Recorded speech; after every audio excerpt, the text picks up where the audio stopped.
함께 나누는 이 시편 말씀은 공동체를 위한 기도입니다. 거만한 자들이 하나님을 모욕하고 또 성전을 파괴하고 이렇게 얘기하고 있죠. 확실하게 오늘 등장하는 이 거만한 자들 그리고 또는 대적자들은 이방 민족입니다. 아주 오늘 시편 배경 속에서는 제가 볼 때는 아마도 이방 민족 중에서 성전을 파괴할 정도의 굉장한 위협, 멸망을 얘기할 수 있을 정도의 굉장한 위협을 얘기하는 것은 아마도 제국이었을 겁니다. 그래서 성경에는 세 개의 제국이 등장하는데, 물론 로마 제국도 등장하고 알렉산더 제국도 등장하긴 하지만 구약 성경 배경에서 주로 많이 등장하는 제국은 이집트 제국, 아수르 제국, 그리고 바벨로니아 제국입니다. 물론 바벨로니아 제국도 페르시아 제국과 동일한 제국으로 볼 수 있어요. 자연스럽게 연결됐기 때문에 이 세 개의 제국 전체가 이스라엘을 둘러싼 아주 강력한 세력들이었는데, 여러분 그러면 이제 우리가 성경 전체의 맥락을 놓고 봤을 때 우리는 이렇게도 해석할 수 있습니다. 제국을 향해서 가는 그 세력의 모습과 하나님 나라, 그러니까 제국과 하나님 나라를 대립해서 볼 수 있어요. 우리가 큰 맥락에서 봤을 때 여러분 제국하면 생각나는 것들이 뭐가 있을까요? 일단 힘이 세겠죠. 군사력이 굉장히 강력합니다. 그리고 또 한 가지는 기술이 매우 발전했죠. 그리고 그곳은 고대로부터 계속해서 농경을 잘 지을 수 있는 곳이었습니다. 강을 아주 크게 끼고 있죠. 메소포타미아 티브리스 강, 그 다음에 이집트의 나일강. 그 지역에 살고 있는 사람들은 단 한 번도 식량에 대해서 엄청나게 크게 걱정하지 않은 사람들입니다. 그러다 보니까 어떤 일이 또 일어나냐면 도시화가 일어나요. 근데 우리가 생각하는 이 도시의 환경과 고대 시절의 도시의 환경은 굉장히 달랐습니다. 도시는 매우 불결했고요. 그리고 전염병이 한번 돌면은 도시에 있는 인구의 굉장히 많은 숫자가 갑자기 죽기도 하는, 권력자들이야 아주 좋은 곳에서 활동하지만, 그리고 좋은 넓은 공간을 도시 안에서 차지할 수 있지만 대부분의 사람들은 아주 좁은 공간에서 굉장히 고된 일상을 살아가는 곳이 바로 도시였습니다. 그럼에도 불구하고 제국이 도시화를 계속해서 꾸준히 유지할 수 있었던, 그리고 계속해서 도시를 더욱더 크게 팽창했던 이유는 무엇이냐면 도시가 있을수록 나라의 국력을 신장시키기가 좋았다는 거예요. 예를 들어서 군사력을 갑자기 이제 징병하기 편하다든지, 그리고 숫자가 많다 보니까 노동력을 많이 동원할 수 있다 보니까 이것저것 제국을 위해서 많이 할 수 있었던 것이죠. 여러분 자세히 생각해 보면 이 제국의 길의 모습이 어떻게 보면 현대사회 속에서 확립되어져 가는 국력의 모습이 사실 구약 시절에서 그렇게 비판하는 제국의 모습이랑 동일합니다. 그래서 이런 측면에서 여러분 자세히 살펴보면 우리가 인구 문제로 많이 고민하죠. 그러면 인구 문제로 고민할 때 과연 그것이 인구가 점점 많아지고 이 좁은 공간에 인구가 계속 늘어나서 인구 밀도가 더 높아지는 그 모습들, 그리고 그것이 이제 국력의 신장을 위해서 사용되는 모습이 정말 성경적이느냐? 우린 여기에서는 물음표를 한번 달아볼 수 있어야 돼요. 왜냐하면 그 추구하는 방향성이 성경에서 얘기하는 구약의 제국의 모습에 그대로 닮아가고 있거든요. 국력의 신장이라는 그 의미 속에서는 성경은 그렇게 해서 계속해서 이렇게, 그러면 과연 그런 식으로 경쟁해서 쌓아가는 국력이 과연 성경적이느냐? 성경은 완전히 반대로 얘기하고 있죠. 예를 들어서 신명기에 보면 왕들을 향한 하나님의 명령이 등장합니다. 근데 보통 우리가 여러분 국사 시간이나 역사 시간에 배우는 수많은 왕들은 그 왕의 업적이라고 했을 때에 대부분은 중앙 집권을 잘 이뤄내고 그 나라를 강력하게 만드는 왕이 좋은 왕이었어요.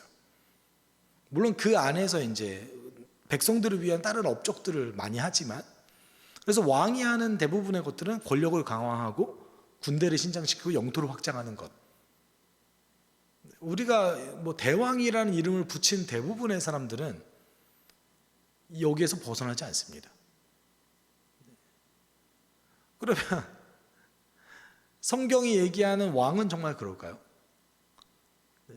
완전 좀 반대예요. 성경이 얘기하는 왕은 아내를 많이 들지 말고 은금을 쌓아두지 말고 그 다음에 병력을 키우지 마라. 당시 전략병기였던 말과 병거를 만들지 마라. 네. 이 모든 걸 다 따랐던 사람이 바로 솔로몬이죠. 네. 이거를 다 했던 사람이 솔로몬입니다. 당연히 솔로몬 시절에는 굉장한 궁적 신장이 있었어요. 그럴 수밖에 없죠. 그런데 하나님께서 그 솔로몬의 모습은 정확하게 신명기에서 얘기하는 왕의 모습과 반대되는 모습으로 향해 가고 있었고, 그 다음에 나라가 어떻게 됐습니까? 두 개로 쪼개졌죠. 그러니까 이 배경 속에서 하나님께서 이렇게 쪼개셨던 이 두 개의 나라, 북이스라엘과 남유다, 이 두 개로 쪼개지는 왕국은 언제나 제국의 위협에 두려워할 수밖에 없었습니다. 북이스라엘은 특별히 더 심했죠. 바로 위에 아수르 제국이 있었거든요. 그래서 언제든지 자신들이 침략당할 것을 고민하고 걱정할 수밖에 없었습니다. 여러분, 그 엘리사 시절 때까지만 해도 북이스라엘이 그 정도까지 위협을 당하진 않았어요. 왜냐하면 아합 왕 시절에는 북이스라엘이 강력했거든요. 근데 그들이 강력했던 이유는 자기들이 세서가 아니라 그 위에 아수르 제국이 아직 제국으로 형성되지 못했을 때였어요. 자기들끼리 싸울 때였거든요. 그러니까 바벨론 세력과 아수르 세력이 전투를 벌이고 있어서 누가 더 거기 패권을 장악하지 못했을 때, 우리나라 역사로 따지면은 예를 들어서 뭐 삼국시대라든지 56국시대라든지 이럴 때였던 거죠. 제국이 아직 형성되지 않은 그 변두리에서 평화를 누릴 수 있는 시대. 그런데 그쪽 패권을 장악한 왕국이 등장하자마자 북이스라엘은 바로 풍전등화의 위기에 빠지게 됩니다. 이건 남유다도 마찬가지죠. 북이스라엘이 넘어가면 바로 남유다로 치고 내려오니까요. 그래서 아합 왕 이후에 아수르 제국이 형성되고 나서부터 이스라엘 그 두 왕국은 언제나 위협에 시달렸습니다. 아마도 이 오늘 시편의 배경은 그 제국의 위협, 특별히 북쪽에 있는 제국의 위협에 시달리고 있는 어떤 이스라엘 공동체의 위협과 관련되어졌을 것입니다. 오늘 본문은 성전의 파괴를 얘기하고 있고요. 이스라엘의 멸망에 대한 암시를 얘기하고 있습니다. 그렇기 때문에 오늘 본문이 과연 언제냐, 어느 때냐라고 우리가 정확하게 얘기할 수는 없지만 두 가지는 분명합니다. 첫 번째는 왕국이 분열되었을 때였을 것이다. 두 번째는 어쩌면 이스라엘이 멸망한 다음이었을 수도 있을 것이다 라는 거예요. 그래서 오늘 이 시편이 우리가 좀 후대에 기록된 거일 수도 있고 아니면은 굉장히 큰 위협이 있었을 때, 이 둘 중에 하나입니다. 오늘 본문의 가장 큰 중요한 점은 하나님께 행동하길 바라는 시인의 모습이에요. 그리고 그 행동하셔야 되는 이유를 5가지로 제안하고 있습니다. 1절에 이렇게 얘기하고 있어요. 하나님, 어찌하여 우리를 이렇게 오랫동안 버리십니까? 어찌하여 주님의 목장에 있는 양떼에게서 진노를 거두지 않으십니까? 라고 얘기하고 있습니다. 자, 하나님께서 버려두고 계신다고 느끼고 있어요, 시인이. 왜 그럴까요? 그리고 두 번째 질문했던 거, 어찌하여 주님의 목장에 있는 양떼에게 진노를 거두지 않으십니까? 마치 지금 일어나는 일들이 하나님의 진노 때문에 일어나는 일이라고 생각하고 있습니다. 보통 시편 또는 구약 세계관에서 하나님의 진노를 당하는 사람들은 율법을 어겼기 때문에, 하나님의 언약을 저버렸기 때문에 일어나는 일들이죠. 시인은 이것을 통해서 뭔가를 암시하고 있는데, 그 암시하는 것은 하나님께서 우리에게 진노를 하시는 것 같지만 동시에 지금 현재 우리의 민족의 모습은 그다지 썩 좋지 않다라는 것도 역시 암시하고 있는 겁니다. 하나님께서 심판하고 있다는 것을 좀 얘기하고 있기 때문에. 그러면 이렇게 어째요 버리십니까? 라는 질문은 하나님께서 지금 버리지 말아달라는 얘기잖아요. 다른 얘기를 하면 지금 행동해달라는 요구이기도 합니다. 근데 왜 행동해달라고 하냐면 처음에는 옛날에 하나님께서 하셨던 일들을 기억해달라고 얘기합니다. 2절에 먼 옛날 주님께서 친히 값주고 사신 주님의 백성을 기억해 주십시오. 주님께서 친히 속량하여 주신 주님의 것으로 삼으신 이 지파를 기억해 주십시오. 주님께서 거처로 삼으신 시온산을 기억해 주십시오. 두 가지를 우리가 암시할 수 있는데 2절에서 얘기하는 속량하여 주다, 값을 주고 사다, 이것을 통해서 우리가 알 수 있는 것은 하나님이 이집트에 있었던 이스라엘을 값을 주고 사셨던 그 모습을 좀 연상할 수 있습니다. 그리고 두 번째는 하나님의 거처로 삼으신 시온산, 성전을 우리가 뜻하죠. 여러분, 우리가 엄밀한 의미에서 출애굽이 완성되었을 때가 여러분 언제로 보십니까? 보통은 여호수아 때 출애굽이 완성되었다고 이제 얘기를 해요. 그런데 엄밀히 말해서 여호수아는 그 하나님께서 말씀하셨던 가나안 전체를 정복하지 못했습니다. 실제로 그 가나안 땅을 정복했던 사람은 다윗이에요. 그래서 원래 이스라엘의 수도는 이 시온산이 아니었습니다. 예루살렘이 아니었습니다. 원래 예루살렘은 여부수 민족이 살고 있는 곳이었는데 다윗이 그곳을 정복했죠. 그리고 그곳에 수도를 세우고 그곳에 성전의 터를 닦았죠.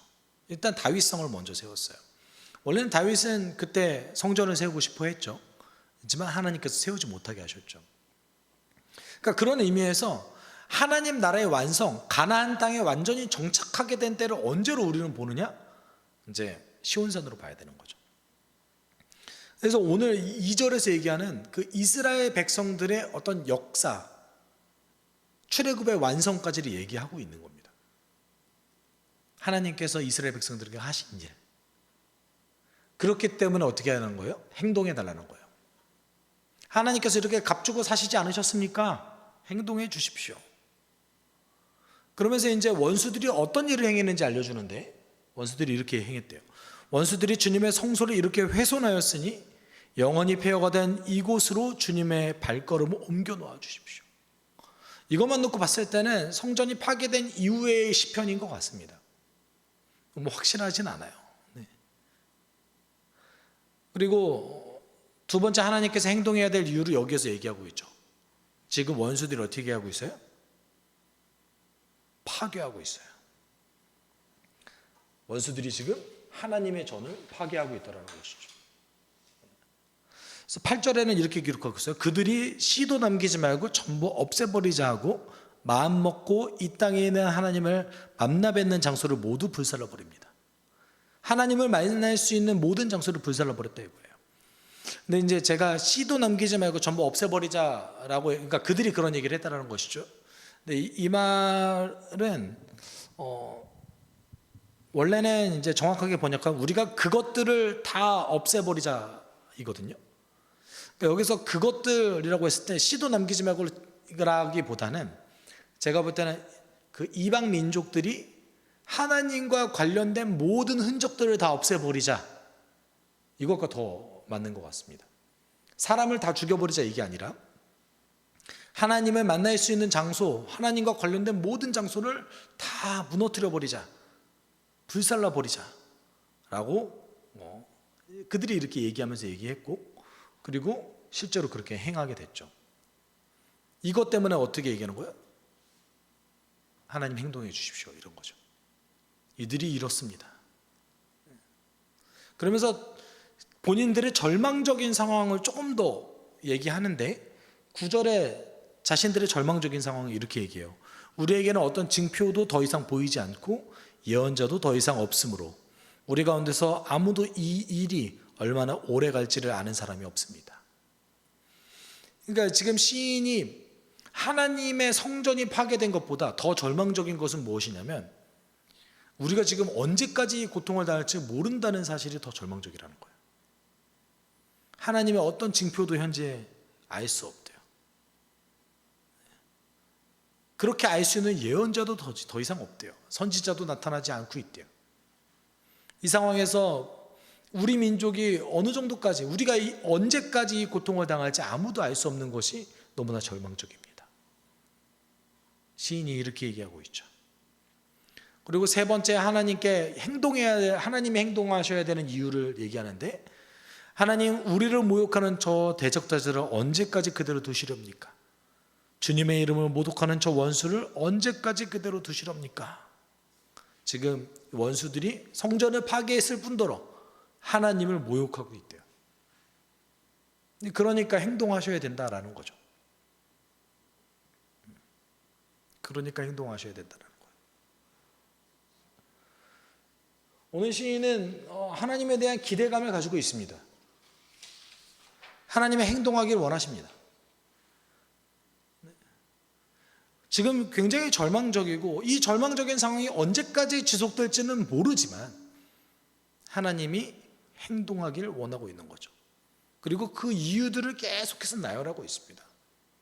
그러니까 앞쪽에 처음 얘기했던 하나님이 우리에게 하셨던 일을 기억해 주십시오라는 거는 사실은 그 언약과 관계성에 관련되어 있어요. 하나님 그렇게 하셨던 거 기억하시죠? 우리 당신의 자녀 맞죠? 저에게 이렇게 해주셨잖아요. 그걸 좀 기억해 주세요. 이런 거죠. 그 네 번째 이유는 12절에 우리가 힌트를 알 수 있는데, 하나님은 옛적부터 나의 왕이시며 이 땅에서 구원을 이루시는 분이십니다. 하나님 능력이 있으신 분이라는 거죠. 그 뒤에 나오는 구절들에서 뭐 약간 이상한 이름의 들이 등장하죠. 탄인, 리워야단. 여러분 이게 뭐 엄청 크게 고민할 필요는 없고요. 그들이 얘기하는 괴물들 이름이에요. 괴수들 이름인데, 동양에도 용이 있잖아요. 용. 그다음에 현무, 백호 이런 거 있잖아요. 비슷한 겁니다. 그들이 생각하는 좀 굉장히 파괴력 있고 엄청 힘이 센 신적인 동물들, 괴물들, 그 괴물들조차 하나님이 이제 지배하는 것이라는 것이죠. 이제 아까도 계속 얘기했지만 시인이 얘기하는 건 뭡니까? 하나님을 만날 수 있는 장소가 다 파괴됐다. 그리고 이 땅이 지금 황폐화되고 있습니다. 그리고 그들이 들어와서 우리를 모욕하고 하나님도 모욕하고 있습니다. 그렇지만 하나님은 이 땅에서 여전히 왕이라 이거예요. 그들이 아무리 힘없는 우리를 괴롭히고 하나님을 만나는 장소를 다 파괴한다 할지라도 하나님이 왕이신 것도 변하지 않는다 이거예요. 그러니까 개입해달라 이거예요. 그러니까 오늘 시인은 사실은 희망을 보지 못하고 있어요. 현실에서는 아주 두려운 일들만 벌어지고 있습니다. 그리고 언제까지 이 일이 끝까지 갈지 모르겠어요. 언제 멈출지를 모르는 거예요. 그럼에도 불구하고 하나님을 왕으로 인정하고 하나님의 능력을 인정하죠. 그리고 마지막으로 하나님께 이렇게 간청하죠. 땅의 그늘진 곳마다 구석구석 폭력배의 소굴입니다. 그렇지만 하나님, 주님께서 세워주신 언약을 기억해 주십시오. 마지막에 하나님의 언약을 기억해 달라고 얘기하고 있죠. 당신께서 우리에게 친히 맺어주신 이 약속을 기억해 주십시오. 그 약속의 내용을 얘기하는데 21절의 약속의 내용을 얘기하고 있어요. 억눌린 자가 수치를 당하고 물러가지 않게 해주십시오. 가련하고 가난한 사람이 주님의 이름으로 찬송하게 해주십시오. 오늘 언약의 내용이 뭐라는 거예요? 하나님은 누구의 편이다? 억눌린 자와 가난한 자의 편이다 이거예요. 여러분 출애굽기를 한번 되짚어 봅시다. 이집트에서 포로 생활을 하던 이스라엘 백성들이 하나님의 명령으로 탈출했어요. 하나님의 부르심을 따라서.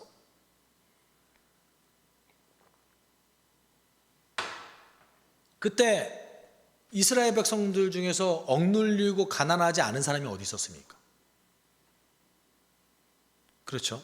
모두가 다 나그네였죠. 집도 없었어요. 하나님께서 양식을 주시지 않으면 먹을 수도 없었어요. 물도 마실 수 없었습니다. 그러면서 하나님께서 계속해서 출애굽기, 민수기, 신명기에서 계속해서 강조하셨던 것이 무엇입니까? 나는 누구의 하나님이다? 약자의 하나님이다. 나는 억눌린 자의 하나님이다. 너희가 지금 겪고 있는 것을 잘 상기해봐라. 절대 너희가 가나안 땅에 들어갔을 때 나그네와 과부와 억눌린 자들에 대해서 피해를 입히지 말아라. 그들에게 억울한 것을 호소하지 않도록 하게 해라. 나는 그들의 억울함을 무조건 들어줄 거다. 이렇게 얘기하시죠. 근데 우리가 현실적으로 살아가는 세상을 보면 하나님은 마치 억울함을 풀어주지 않는 것처럼 보여져요. 아니신가요? 네. 세상이 그렇게 막 정의롭게 흘러가던가요? 네. 우리의 눈으로 봤을 때 적어도 우리가 작은 현실로 놓고 봤을 때는 마치 그래 보일 수 있어요. 성실하고 착하고 그리고 능력 있는 사람이 굉장히 좀 각광받고 그 주변에서 인정받을 수는 있을 것 같습니다. 물론 그런 경우도 아주 많지 않을 수도 있지만 그런 경우를 우리가 볼 수 있죠. 근데 우리가 이 시각을 세계로 한번 넓혀볼까요? 그런 건 있을 수 없습니다. 정의로운 국가가 어떻게 선진국이 될 수 있습니까? 네.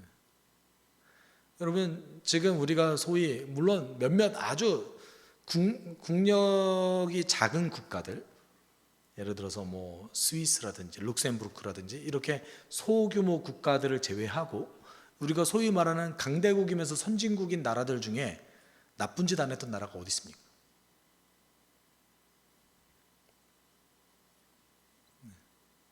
이 시각을 우리가 세계로 넓혀봤을 때는 마치 하나님의 그 언약이 이루어지지 않는 것 같아요. 억울한 자들은 항상 억울하고 가난한 자들은 더 가난해지고 이런 굴레 속에서 살아가고 있습니다. 대한민국은 아주 극소수의 나라 중 하나인 거죠. 잘 드러나지 않는 것 같습니다. 오늘 시인이 절망했던 부분도 여기에 있습니다. 하나님은 가난한 자의 하나님, 억눌린 자의 하나님이십니다 라고 고백하지만 이 시인이 끝까지 얘기하는 건 뭡니까? 그때가 언젠지 몰라요. 해결되지도 않았습니다. 심지어 23절 마지막에는 확신도 없어요. 끝까지 하나님, 이 문제를 좀 해결해 주십시오. 당신이 꼭 해결해 주셔야 됩니다. 이러면서 오늘 시가 끝납니다. 그렇죠. 우리가 좀 주목해 볼 필요성이 있는데 오늘 시인은 하나님께 당신이 행동하셔야 됩니다. 당신이 그동안 우리에게 하셨던 일들과 성전이 파괴된 것들, 저들이 하나님의 이름을 모욕한 것들, 당신은 능력이 있습니다. 그리고 당신이 맺으신 언약을 기억하셨을 때 우리에게 행동하셔야 됩니다. 이렇게 얘기하죠. 근데 반대로 뒤집어서 얘기하면 시인이 얘기했던 그 이유들은 우리가 하나님의 행동하시길 기다려야 되는 이유이기도 합니다.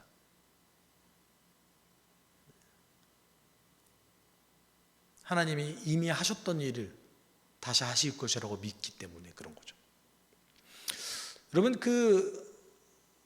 우리가 하나님을 기다리는 사람 중에 인생을 놓고 봤을 때, 인생의 여정을 놓고 봤을 때 이 믿음의 관점에서 기다림을 아주 지독하게 잘 실천한 사람이 한 사람이 있습니다.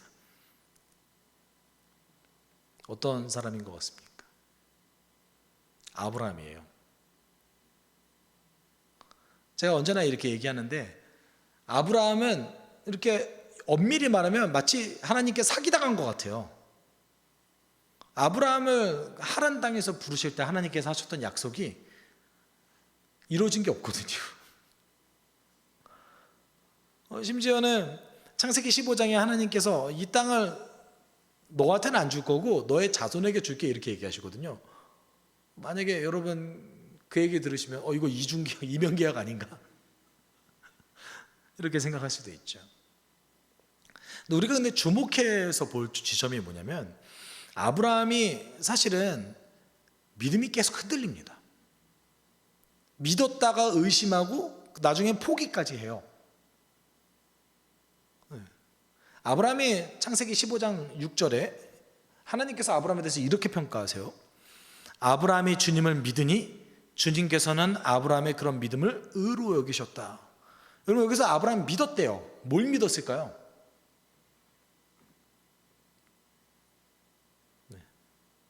우리가 아브라함이 75세에 부름을 받았어요, 하나님께. 그래서 가나안으로 하는 여행을 75세에 시작합니다. 그리고 86세에 하란을 통해서, 이제 하갈을 통해서 그 이스마엘을 낳아요. 지금 이 시점은 그 중간 어디쯤이에요? 대략 한 85세쯤이라고 볼 수 있는데, 아브라함이 뭘 믿었냐면, 원래는 안 믿었어요. 하나님, 제가 제 자식이 앞으로 없을 것 같으니까 제 종 엘리에셀에게 상속자가 되게 할게요. 원래는 롯을 제 상속자로 데리고 왔지만 롯과 제가 헤어졌으니까 이제는 제가 가장 아끼는 종에게 저의 자리를 넘겨주겠습니다. 그러니까 하나님께서 뭐라고 얘기하십니까? 너의 자손이 저 별과 같이 많아질 것이다. 그리고 하나님이 언약을 맺어주세요. 근데 하나님께서 너의 자손이 저 별과 같이 많아질 것이다 라는 말을 아브라함이 믿으니예요. 너가 아들을 가질 거야, 사라를 통해서 아들을 가질 거야 라는 말을 믿으니였어요.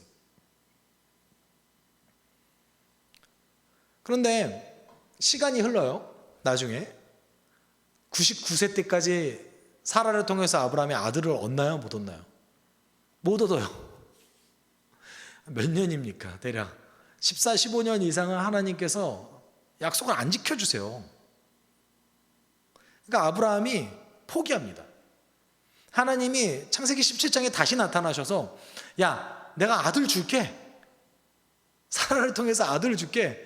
그러니까 이제는 아브라함이 그 말을 듣고 코웃음을 쳐요. 막 웃어요. 창세기 17장 17절 18절 이렇게 얘기하죠. 아브라함은 얼굴을 땅에 대고 엎드려 웃으면서 혼잣말하였다. 나이 100살 된 남자가 아들을 낳는다고? 또 90살 되는 사라가 아이를 낳을 수 있을까? 아브라함은 하나님께 아뢰었다. 이스마엘이나 하나님께서 주시는 복을 받으면서 살기를 바랍니다. 포기합니다.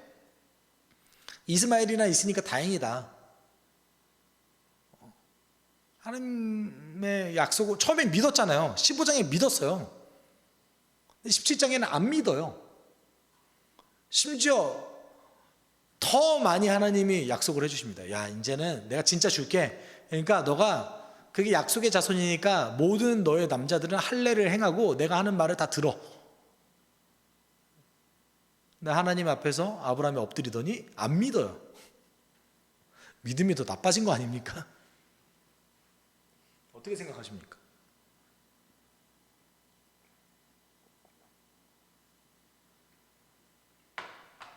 믿음이 더 나빠진 것 같죠. 그리고 실제 믿었던 것을 안 믿게 됐잖아요. 근데 우리가 아브라함의 태도를 통해서, 아브라함을 통해서 우리가 배워야 될 점이 딱 하나 있는데, 이 사람이 하나님 앞에서 하나님의 존재에 대한 의심은 사라지지 않습니다. 그러니까 하나님의 존재에 대해서는 의심하지 않는다는 거예요. 하나님이 뭔가를 하실 거라는 걸 항상 기억하고 있습니다. 그리고 하나님의 자신이 인생을 주관하고 있다는 것조차도 계속 기억하고 의식하고 있습니다. 그러니까 하나님에 대한 태도는 변하지 않았다는 거예요. 다르게 얘기하면 아브라함을 통해서 우리가 알 수 있는 것은, 우리가 가지고 있는 믿음과 확신이 하나님의 일하심과 생각보다 크게 관련이 없을 수도 있다 입니다. 그렇지 않으십니까? 내가 확신하면 하나님께서 일해 주시는 겁니까? 아니죠. 아브라함은 믿었다가 안 믿게 됐어요. 우리가 착각하는 거는 아브라함의 믿음이 하나님에 대한 믿음이었을 것이다. 창세기 15장 6절에서 나오는 게, 그게 아니라 하나님이 하신 약속을 믿었던 거예요. 근데 다시 약속을 안 믿게 됐어요. 그런데 아브라함이 변하지 않는 것 딱 하나가 있었는데, 하나님의 존재에 대한 의심은 없었다는 거예요. 그리고 하나님이 본인의 인생을 항상 주관할 거라는 것에 대한 확신은 항상 가지고 있었다는 것이죠. 그리고 이 말을 듣고서도 아마 아브라함은 안 믿었을 수도 있습니다. 그런데 뭐를 하죠? 하나님의 명령을 따라서 온 집안의 남성들이 할례를 행합니다. 당시 시절에 할례를 행한다는 것은 죽을 수도 있어요.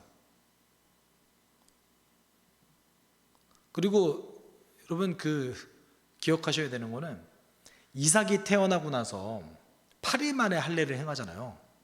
여러분 안 무서웠을까요? 저는 엄청 무서울 것 같거든요. 얼마나 좋겠어요, 여러분. 이삭이 태어났을 때 이삭의 그 이름 자체가 웃음 아닙니까? 기쁨 아닙니까? 얼마나 좋았으면. 여러분 아브라함이 생각보다 굉장히 로맨틱한 사람인데 자기 아내가 불임인데도 불구하고 새로운 아내를 얻지 않아요. 나이 75세가 될 때까지. 난 자녀가 없이 그냥 이 아내와 늙어가겠다라는 표시 아닙니까? 네. 그리고 86세가 될 때까지 사라가 엄청나게 보치니까 결국은 하가를 얻어서 이스마엘을 낳은 것뿐인 거지. 사라가 그렇게 하려고 했던 이유는 뭡니까? 그렇게라도 아기를 보고 싶다 이거잖아요. 사라 입장에서는. 이스마엘이라도 내 품에 안겨주십시오라는 거 아니었습니까? 아브라함은 엄청 로맨티스트예요. 이삭을 이렇게 안고 나서 얼마나 이쁘고 얼마나 기뻤을까요? 근데 8일 만에 할례를 행하래요. 저는 못할 것 같아요, 솔직히. 얘 어떻게 하지? 근데 그 명령에 그대로 순종해서 따라가죠. 저는 이 대목을 보면서 아브라함이 이미 이때 이 사람이 가지고 있었던 하나님에 대한 확고한 신념이 자로잡았다 라는 것이죠. 이때는 이미 확실해졌습니다. 내 삶 가운데 하나님이 약속하신 것, 그것이 현재 일어나지 않는다 할지라도 하나님을 향한 그 마음이 변하지 않은 때가 된 것이죠. 아브라함이. 그 전까지는 흔들려요, 조금씩 계속. 여러분, 우리가 이 믿음에 대해서 하박국 선지자가 이렇게 얘기하는데 한번 좀 같이 읽어봤으면 좋겠어요. 같이 읽어봅시다. 비록 더디더라도 그때를 기다려라. 반드시 오고야만 한다. 늦어지지 않을 것이다. 마음이 한껏 부푼 교만한 자들을 보아여라. 그는 정직하지 못하다. 그러나 의인은 믿음으로 산다. 하박국 선지자가 그러나 의인은 믿음으로 산다. 그의 신실함으로 살 것이다 라고 얘기했을 때 그 위에 하나님의 약속은 언젠가 이루어진다. 더디더라도 때를 기다려라. 반드시 오고야 말 것이다. 하나님 입장에서 그것은 늦어진 것이 아니다. 그 하나님을 향한 신실함 때문에 누가 살 수 있다? 의인이 사는 것이다. 이렇게 얘기하고 있습니다. 오늘 이 시편 기자는 하나님의 때를 기다리는 사람이에요. 근데 언제 올지 절망 가운데 있습니다. 그렇지만 이 시편 기자가 가지고 있었던 것은 무엇입니까? 그렇지만 하나님이 하실 것이다. 그것도 거죠. 뭘 하실지도 아마 시편 기자는 몰랐을 겁니다. 어떻게 행동할지도 아무도 몰랐을 겁니다. 왜냐하면 하나님의 행동을 우리가 어떻게 예측할 수 있겠습니까? 아브라함이 100세에 이삭을 낳을 거라고 상상이나 했겠습니까? 자기조차도 비웃었어요. 그 말을 들었을 때. 근데 그 사건이 일어나자 아브라함이 얼마나 놀랐을까요? 하나님이 이제서야 나에게 해주신다고? 다 포기했는데 하나님의 때가 있다는 것이죠. 우리는 그 하나님의 때를 기다리는 사람들입니다. 믿음으로 기다리는 사람들입니다. 여러분, 우리가 그렇기 때문에 우리 삶 가운데 하나님이 일하시길 기다릴 때 조금 인내를 가지고 하나님을 향한 신뢰를 가지고 기다릴 필요성이 있다는 겁니다. 오늘 시인은 분명히 절망 가운데 있었습니다. 희망이 없었습니다. 그렇지만 하나님을 기다렸습니다. 아브라함도 마찬가지였죠. 하나님의 약속이 이루어질 거라고 아마 상상도 못했을 겁니다. 그렇지만 하나님의 때에 그 일이 이루어졌죠. 성경은 언제나 이런 식으로 우리의 신앙에 대해서 얘기하고 있습니다. 우리가 기대할 수 없는 그 순간까지 하나님은 일하신다는 겁니다. 우리가 가지고 있어야 될 태도는 무엇입니까? 하나님을 향한 믿음을 가지고 일하실 것이란 믿음을 가지고 기다리는 것이죠. 신실하게. 여러분, 오늘도 여러분이 하나님께 신실했으면 좋겠습니다. 오늘도 여러분이 하나님의 일하심을 기다리는 사람들이었으면 좋겠습니다. 마치 세상이 하나님이 일하시지 않는 것처럼 보여지고, 마치 세상에서 그 일하심이 잘 안 보인다 할지라도 하나님이 현재 우리의 인생을 주관하고 계신다는 것을 믿고 기다리는 존재들이었으면 좋겠습니다. 여러분, 그것을 위해서 우리가 함께 내가 신실하게 해달라고 우리가 함께 기도하도록 하겠습니다.